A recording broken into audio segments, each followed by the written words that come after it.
मणिपुर मणिपुर तो जैसे लग रहा है इस देश का हिस्सा ही नहीं है। लगातार 6-7 महीने से वहां आग लगी हुई है, वहां पर आंसुओं का सैलाब है, वहां पर महिलाओं को निर्वस्त्र घुमाया गया, बलात्कार हुए, सैकड़ों लोगों की जान चली गई और भारत के प्रधानमंत्री के मुंह से मणिपुर शब्द नहीं निकला। वरुण गांधी एक एग्जाम्पल है। हमने ट्विटर पर लगातार देखा है किस तरीके से वरुण गांधी अपनी ही सरकार के खिलाफ लिखते हैं। वो रोजगार के मसले पर वोकल हैं, वो तमाम मुद्दों पर वोकल हैं, भ्रष्टाचार के खिलाफ वो बोलते रहते हैं और लोगों का उनको प्यार मिल रहा है। अगर वो सड़कों पर उतरेंगे तो जो प्यार ट्विटर पर उनको मिल रहा है वो लोग वहां भी आ जाएंगे। कैग की रिपोर्ट आई। कैग वो संस्था जिसकी वजह से मनमोहन सरकार पे ऐसा दाग लगा कि लोगों ने चुना नहीं दोबारा। भ्रष्टाचारी का दाग लग गया कांग्रेस पे और जल्दी छूटने वाला नहीं है। कैग की रिपोर्ट आई कि आयुष्मान भारत में लाखों ऐसे लोगों का इलाज हो रहा है और उनके इलाज के नाम पे फंड आ रहा है जो एग्जिस्ट नहीं करते, जो मर चुके हैं और ना जो जिंदा थे मर गए, ठीक है। कई लोग जो है ही नहीं उनका इलाज चल रहा है। लगभग लाखों आधार कार्ड ऐसे थे जिनका नंबर एक। नमस्कार, मेरा नाम राघव है और आप पॉलिटिक्स देख रहे हैं। भारत जोड़ो न्याय यात्रा जो शुरू हुई उसके बाद बिहार और पश्चिम बंगाल का दौरा शुरू होना था। बिहार में यात्रा पहुंचती उससे पहले नीतीश कुमार का साथ छूट गया। प्रयास हुआ और अनुमान लगाए गए कि इसके बाद बिहार में यात्रा में ना भीड़ जुटेगी ना उतना समर्थन मिलेगा, यात्रा कमजोर हो जाएगी। इसके बाद बंगाल में ममता बनर्जी का समर्थन नहीं मिला तो फिर से यही कयास लगाए गए कि बंगाल में भी यात्रा कमजोर होगी। लेकिन जो तस्वीरें सामने आई बिहार और बंगाल से, उन्होंने इन सभी कयासों से पलट परिणाम दिए। असल में इस भारत जोड़ो न्याय यात्रा में जो सैलाब इकट्ठा हुआ वो कहीं ना कहीं बिहार, बंगाल, मणिपुर में प्रधानमंत्री मोदी और भारतीय जनता पार्टी के लिए समस्या बना हुआ है। लेकिन उससे बड़ा सवाल ये है कि इस देश के तमाम बड़े चैनलों ने जिस तरह से इस यात्रा के बिहार और बंगाल वर्जन को ब्लैकआउट किया है वो कहीं ना कहीं ये भी दिखाता है कि मीडिया पर किस तरह का दबाव है और मीडिया किस तरह से एक पक्ष की कहानी को कथा की तरह सुना रही है। आज की चर्चा में गोदी मीडिया के इसी स्टैंडर्ड पर बात होगी और बात होगी भारत जोड़ो न्याय यात्रा के प्रभाव पर। हमारे साथ निवेदिता हैं, नीरज जी हैं, पंकज जी हैं। पंकज जी, पहला सवाल यही बन रहा है कि भारत जोड़ो न्याय यात्रा पर मीडिया का स्टैंड इतना कमजोर क्यों है? क्या कोई दबाव है या मीडिया मन बना चुका है कि कांग्रेस को कवर ही नहीं करना? नहीं, मन नहीं बना चुका है। जिसे आप मीडिया कह रहे हैं वो मीडिया है नहीं, वो दरअसल भारत सरकार यानी मोदी सरकार का एक प्रचार विभाग है। मौजूदा जो हमारा मीडिया है वो भारत सरकार की जो इच्छाएं हैं, यानी मोदी सरकार की जो राजनीतिक इच्छाएं हैं, भारतीय जनता पार्टी की जो राजनीतिक इच्छाएं हैं, उनको पूरा करने का एक जरिया है। राहुल गांधी इसी वजह से यात्रा कर रहे हैं क्योंकि मीडिया ने उनके सामने कोई विकल्प छोड़ा ही नहीं। ये बात राहुल गांधी ने अपनी प्रेस कॉन्फ्रेंस में भी कही थी कि अगर हमें संसद में बोलने नहीं दिया जाएगा, मीडिया हमारी बात नहीं सामने रखेगा जनता के, तो हमारे पास और क्या रास्ता है। तो आज वो न्याय के प्रश्न को लेकर, बेरोजगारी, महंगाई, किसानों के सवाल, स्त्रियों के सवाल, मजदूरों के सवाल, इन तमाम सवालों को लेकर जो किसी भी लोकतंत्र के राजनीतिक परिदृश्य को संपूर्ण बनाते हैं, उनको लेकर आज जब जनता के बीच गए हैं तो जनता जिस तरीके से निकल रही है, हमने शुरू में देखा मणिपुर तो जैसे लग रहा है इस देश का हिस्सा ही नहीं है। लगातार 6-7 महीने से वहां आग लगी हुई है, वहां पर आंसुओं का सैलाब है, वहां पर महिलाओं को निर्वस्त्र घुमाया गया, बलात्कार हुए, सैकड़ों लोगों की जान चली गई और भारत के प्रधानमंत्री के मुंह से मणिपुर शब्द नहीं निकला। पहले भी राहुल गांधी गए थे और दोबारा इस यात्रा की शुरुआत वहां से करके उन्होंने एक संदेश दिया कि नहीं, मणिपुर भी भारत का एक हिस्सा है।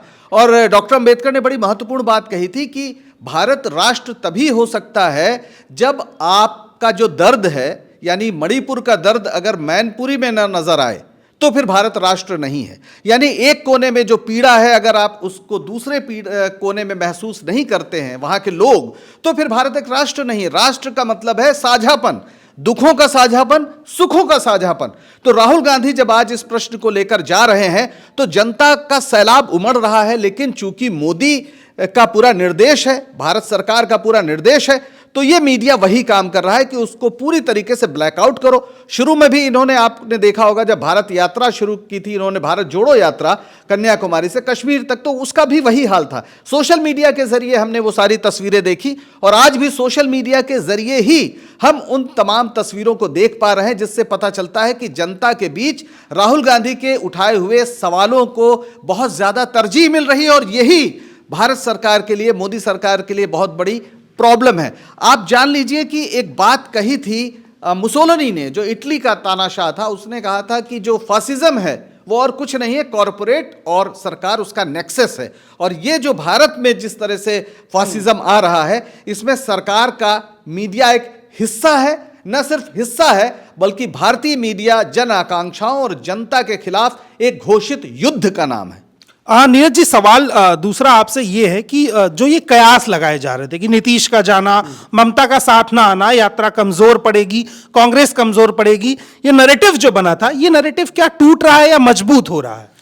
ना तो नीतीश कांग्रेस के अंग हैं, ना ममता कांग्रेस के अंग हैं। देखिए, लोग जो है ना वो ऐसे नेता को पसंद करते हैं। नेताओं का मंजिल क्या होता है? जनप्रतिनिधित्व। मतलब नेता वो जो जनता के सवाल उठाए। जो नेता सड़कों पर उतरेगा, जो जनता के सवाल उठाएगा, जनता उसके साथ हो लेगी, ये बात तय है। ये मान लेना कि पूरा देश बीजेपी मय हो गया है या पूरा देश मोदी मय हो गया है, ये एक तरह का नैरेटिव है, गलत नैरेटिव है, इसमें फंसना नहीं चाहिए। 2019 के लोकसभा चुनाव जब हुए राघव, तो 60 करोड़ 37 लाख लगभग इतने वोट पड़े थे। 45% वोट एनडीए को मिला था, लगभग 27 करोड़ 16 लाख, लगभग 33 करोड़ वोट जो है वो एनडीए के खिलाफ पड़ी हुई थी। क्या वो लोग भारत का हिस्सा नहीं है? और जब उन्होंने एनडीए को वोट नहीं दिया, इसका मतलब एनडीए को लेकर कोई मुखालफत थी, कोई आलोचना थी उनके मन में, कोई सवाल थे, कोई मांगे थे जो पूरी नहीं हुई होंगी। तो क्या उन 33 करोड़ लोगों को जिन्होंने वोट डाले थे एनडीए के खिलाफ, एनडीए के विरुद्ध, उन 33 करोड़ लोगों के सवाल कोई नहीं उठाएगा क्या? और हम लगातार ये देख रहे थे विपक्षी नेताओं को, मीडिया ने तो जो कुछ किया है वो पंकज जी ने बहुत अच्छे से उसको डिस्क्राइब कर दिया है। जो विपक्ष के नेता थे वो भी सड़कों पर उतरने से गुरेज करते रहे, वो आरोप लगाते रहे कि हाँ भाई ईवीएम मैनिपुलेशन है, मीडिया हमको नहीं दिखाता है। लेकिन एक नेता राहुल गांधी, उसने कहा कि भाई तुम दिखाओ ना दिखाओ, एजेंसीज का दुरुपयोग करते रहो, मेरा काम है लोगों के सवाल को उठाना और मैं वो काम करूंगा। भारत जोड़ो यात्रा का जो पहला अंग था उसको भी काफी सारे लोगों ने उसमें समर्थन किया, शिरकत की, उसमें भी भयंकर भीड़ जो है वो इकट्ठा हो रही थी। इसी तरीके से नॉर्थ ईस्ट से शुरू हुई ये जो भारत जोड़ो न्याय यात्रा का जो दूसरा चरण था, मतलब न्याय यात्रा का पहला, भारत जोड़ो यात्रा का दूसरा चरण, उसमें भी लोग सहभागी हो रहे हैं, क्योंकि वो 33 करोड़ लोगों की कुछ मांग तो होंगी ना। कुछ तो लोग होंगे इस देश में, इस समाज में, जो बेरोजगारी के सवाल पर चिंतित होंगे, जो चाहते होंगे कि रोजगार मिले। कुछ तो लोग होंगे जो तानाशाही के खिलाफ होंगे, कुछ तो लोग होंगे जो विचारों की अभिव्यक्ति के साथ होंगे, कुछ तो लोग होंगे जो कहेंगे हमको आइडिया ऑफ इंडिया जो हमने पढ़ा समझा अब तक, हमको वैसा ही इंडिया चाहिए। और ऐसे सारे लोग इस यात्रा में शिरकत कर रहे हैं। कोई आए कोई जाए, कोई भी नेता, चाहे वो कांग्रेस का राहुल गांधी हो या विपक्ष का कोई भी नेता, अगर जनता के सवालों को लेकर आगे बढ़ेगा तो जनता उसके साथ भी आएगी, शिरकत भी करेगी और उसको अपने कंधे पर बिठाएगी भी। और केवल राहुल गांधी की बात मैं नहीं कर रहा हूं, इसमें भाजपा का भी कोई नेता अगर जनता के सवालों की बात करता है तो उसको भी वो समर्थन मिलेगा। वरुण गांधी एक एग्जाम्पल है। हमने ट्विटर पर लगातार देखा है किस तरीके से वरुण गांधी अपनी ही सरकार के खिलाफ लिखते हैं। वो रोजगार के मसले पर वोकल हैं, वो तमाम मुद्दों पर वोकल हैं, भ्रष्टाचार के खिलाफ वो बोलते रहते हैं और लोगों का उनको प्यार मिल रहा है। अगर वो सड़कों पर उतरेंगे तो जो प्यार ट्विटर पर उनको मिल रहा है वो लोग वहां भी आ जाएंगे। अब दूसरी बात आती है राघव, मैं थोड़ा सा लंबा कर रहा हूं इसको, कि जब ये भीड़ दिखती है तो इलेक्टोरल बेनिफिट क्यों नहीं होता है? तब ये है कि इतनी भीड़ के बाद भी वोट क्यों नहीं मिल रहा है? हाँ, वोट क्यों नहीं मिल रहा है? तो यहां पर ईवीएम मैनिपुलेशन की जो बात है ना, वो बहुत मजबूत हो जाती है। इसका मतलब कोई तो खेला है। इसका मतलब दूसरा जो सवाल उठता है कि मैनेजमेंट कुछ ऐसा है, उस पर बात होती है कि ये किस तरह का मैनेजमेंट है, किस तरह से मशीनरी को कब्जे में कर लिया गया है कि आपको 45% वोट मिलता है लेकिन आपको 303 सीट्स मिल जाती हैं। आपके नंबर ऑफ वोट्स बहुत ज्यादा अंतर नहीं रहता है लेकिन सीट कन्वर्जन में बहुत भारी अंतर आप देखते हैं। इसका मतलब मशीनरी पे जो कब्जा है, इसका मतलब वो मैनेजमेंट आप कह लीजिए या फिर ईवीएम मैनिपुलेशन के जो आरोप लगते रहते हैं, उन आरोपों में फिर दम दिखता है दरअसल कि शायद ये आरोप सही है। क्योंकि अगर जो लोग वोट डाल ही रहे हैं और लगातार डाल रहे हैं, लोकसभा चुनाव में डाल देंगे, मध्य प्रदेश में डाल देंगे, तमाम गलत स्थितियों बुरी स्थितियों के बावजूद राजस्थान में जब तमाम लोग सरकार की तारीफ कर रहे थे, जब तमाम लोग कह रहे थे कि अशोक गहलोत की सरकार ने गरीबों के लिए काम किया है, उसके बावजूद वोट में वो कन्वर्ट होता नहीं दिखता है, तब इन आरोपों को दम मिलता है जिन आरोपों में कहा जाता है कि भारतीय जनता पार्टी ईवीएम को मैनिपुलेट कर रही है। अब मेरा मामला मैं ये कहना चाहूंगा कि विपक्ष का कोई भी नेता ईवीएम मैनिपुलेशन होता है, होने दीजिए, एजेंसीज का दुरुपयोग हो रहा है, होने दीजिए, हमें अपनी बात रखनी है। सरकार मीडिया हमको दिखाए ना दिखाए, मेन स्ट्रीम मीडिया ब्लैकआउट कर दे, हमारी जिम्मेदारी है लोगों के बीच जाना, लोगों के मन को पढ़ना, उनके मन को पढ़कर जो सवाल उठते हैं वो सवाल उठाने, चाहे संसद हो चाहे सड़क हो।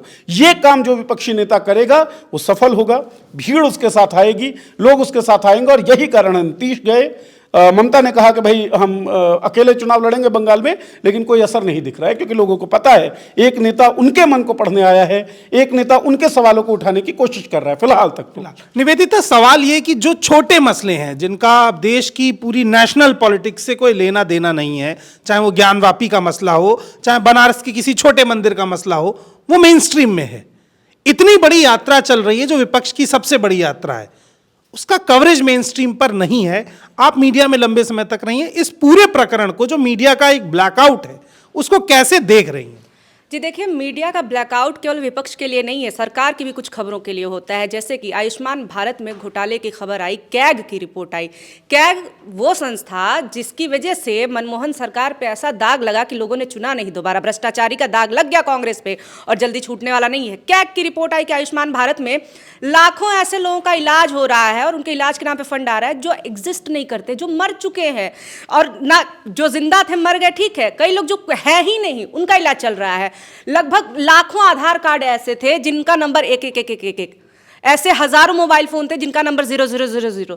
ये कैग की रिपोर्ट आई, आपने कहीं खबर देखी? मुझे तो नहीं लगता है किसी ने देखी होगी। भारतमाला एक्सप्रेसवे, अब देखिए भारतमाला में घोटाले की खबर आई कि 5 किलोमीटर सड़क 500 करोड़ में बनी है, भयंकर घोटाला हुआ, उसमें कोई खबर नहीं आई, आपने भी नहीं देखी होगी। उत्तर काशी टनल, आपको याद होगा सर कि कितना ज्यादा जो है उस समय ये था कि देखिए बचा लिया, जय मोदी जी की बचा लिया। फंसे क्यों थे, इस पे किसी ने सवाल पूछा क्या?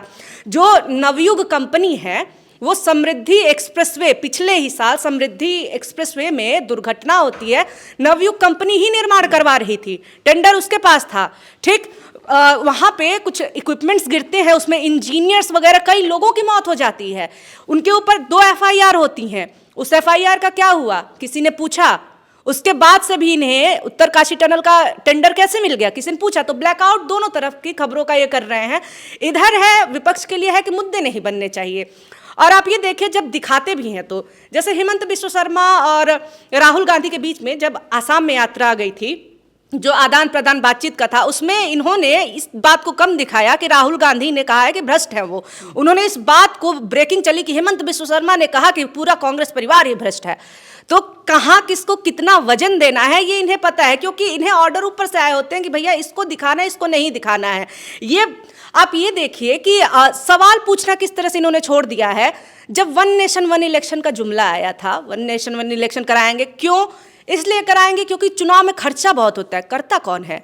2019 का जो इलेक्शन था वो दुनिया का सबसे महंगा इलेक्शन है। कहते हैं कि पूरे दुनिया में किसी भी देश में इतना खर्चा नहीं हुआ। भारत जो विकासशील है, थर्ड वर्ल्ड कंट्री है, वहाँ पे दुनिया में सबसे ज़्यादा खर्चा होता है, और उसमें सबसे ज़्यादा खर्चा भारतीय जनता पार्टी ने किया था, और जो इलेक्शन कमीशन की तरफ से जो तय राशि होती है उससे कहीं ज़्यादा हुआ। और आपको पता है नंबर 1 खर्चा क्या था भारतीय जनता पार्टी का?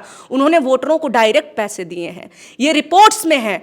लेकिन इस पर क्या किसी ने सवाल उठाया? ये ब्लैकआउट इसीलिए हो रहा है क्योंकि अगर मुद्दों की बात होगी, ठीक, तो ये जो है ये कहीं टिकेंगे नहीं। और ज्ञानवापी, अयोध्या, ये इसलिए राष्ट्रीय मसले बनाए जा रहे हैं क्योंकि यही इनका चाल, चेहरा और चरित्र है। भारतीय जनता पार्टी पावर में आई ही सांप्रदायिक कारणों की वजह से थी। जब ये लोग 86 में बुरी तरीके से हारे, उसके बाद से लालकृष्ण आडवाणी क्यों बनाए गए थे अध्यक्ष? इसीलिए बनाए गए क्योंकि उनका राम मंदिर आंदोलन से अच्छा खासा नाता था। लोग जुड़ गए थे कि राम मंदिर आंदोलन में आडवाणी सबसे बड़े नेता हैं, उनकी रथ यात्रा की वजह से दंगे हो रहे हैं तो हिंदू उनके साथ आ गए, और यही कारण था कि आडवाणी को अध्यक्ष बनाया गया वहां पे। उसके बाद से जीत भी हुई, इन्होंने बाबरी मस्जिद गिरने के बाद से आप देखिए सारी चीजें हुई वहां पे। तो ये जो है सांप्रदायिक मुद्दों की वजह से भारतीय जनता पार्टी पैदा हुई है, और यही मुद्दे ये आज तक घसीटना चाह रहे हैं ताकि आगे इनको वोट मिल सके। तो कहीं ना कहीं वो जो कॉन्स्पिरेसी बनाई गई थी कि नीतीश का जाना और ममता का साथ में ना आना यात्रा को कमजोर करेगा, वो कॉन्स्पिरेसी थोड़ा सा अलग होती हुई दिखाई दे रही है। बंगाल से जो तस्वीरें आ रही हैं, जो वीडियोज आ रहे हैं, उनमें लगातार दिख रहा है कि बंगाल में कांग्रेस को एक बड़ा जन समर्थन मिला है। वहीं अगर बिहार भी आप देखें तो बिहार में भी वो सैलाब साफ साफ उमड़ता हुआ दिख रहा है। तो वो नैरेटिव जो है वो थोड़ा ध्वस्त हो रहा है और मुद्दों की बात जो थी, कहीं ना कहीं राहुल गांधी इस चीज में कामयाब हुए हैं कि बेरोजगारी का जो मसला था वो बिहार में एक बार फिर से लोगों ने शुरू किया है। जो महंगाई का मसला है उस पर फिर से बात हो रही है। जो एकता का मसला है कि जो धार्मिक भेदभाव शुरू हो रहा है उस पर फिर से एक बार बात हो रही है। लेकिन जो मीडिया बारीकी से साजिश के तहत आपको एक पक्ष नहीं दिखा रहा है, इसके लिए आपको जागरूक होना पड़ेगा। आपको समझना होगा कि किस तरह से विपक्ष को साइडलाइन अगर कर दिया जाएगा तो सरकार निरंकुश हो जाएगी। नीरज जी, एक आखिरी सवाल आपसे लेके मैं खत्म करूंगा कि जो मीडिया का ब्लैकआउट है, इससे जो विपक्ष को नुकसान हो रहा है, उसकी भरपाई मेन स्ट्रीम मीडिया की जगह सोशल मीडिया से की जा रही है। और सोशल मीडिया पर अगर आप विपक्ष को देखें तो बड़ा मजबूत दिखता है। क्या कमी है कि जो सत्ता पक्ष है वो सोशल मीडिया पर इतना मुखर नहीं हो पाता? मीडिया का ब्लैकआउट जो है उससे अब विपक्ष को नुकसान नहीं हो रहा है। मीडिया के ब्लैकआउट से जितना नुकसान होना था वो अपने थ्रेशोल्ड को पार कर चुका है। मैं दरअसल एक इंटरव्यू मैंने किया था, उसका एक जिक्र मैं करना चाहूँगा। दयाशंकर मिश्र, उन्होंने किताब लिखी, नेटवर्क 18 से वो जुड़े हुए थे। उस किताब को लिखने के कारण उनको नौकरी से निकाल दिया गया, ऐसा वो कहते हैं। जब मैंने उनका इंटरव्यू किया था तो मैंने कहा कि भाई आप तो बड़े लंबे समय से मेन स्ट्रीम मीडिया में रहे हैं, तो तब आपको क्यों नहीं ख्याल आया कि आप नौकरी छोड़ दें? उन्होंने इस्तीफा दिया था ना।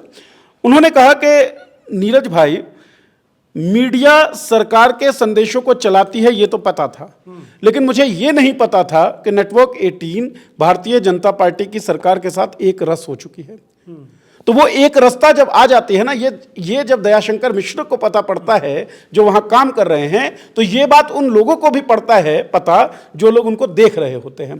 तो अब मीडिया दिखाए ना दिखाए इसका कोई नुकसान होने वाला है नहीं। अब ऑल्टरनेटिव मीडिया की जो आप बात कर रहे हैं कि सत्ता पक्ष उस पर मजबूत क्यों नहीं हो पाती है? सत्ता पक्ष उस पर खूब मजबूत थी और खूब मजबूत है।